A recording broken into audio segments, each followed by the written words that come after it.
पाकिस्तानमधून आता मोठी बातमी येत आहे। पाकिस्तान व्याप्त काश्मीरमध्ये सरकार विरुद्ध स्थानिक नागरिक यांच्यातील वाद आता टोकाला पोहोचलाय।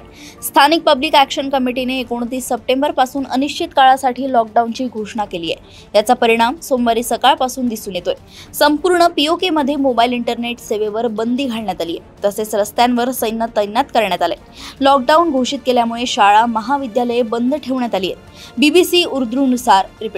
बीबीसी उर्दूनुसार पब्लिक ॲक्शन कमिटीने 25 सप्टेंबर रोजी सरकारसोबत बैठक घेतली होती। या बैठकीत कमिटीने आपल्या मागण्या सरकारसमोर मांडल्या होत्या। कमिटीचे म्हणणे होते की पीओके मधील स्थानिक सरकारची सत्ता कमी करण्यात यावी आणि व्हीआयपी व्यवस्था बंद करण्यात यावी। पाक व्याप्त काश्मीरमधील परिस्थिती नियंत्रणात आणण्यासाठी पाकिस्तानी सरकारने इस्लामाबादमधून 3000 सैनिकांची तैनाती केली आहे। हे सैनिक राजधानी मुझफ्फराबादमध्ये तैनात करण्यात आले आहेत।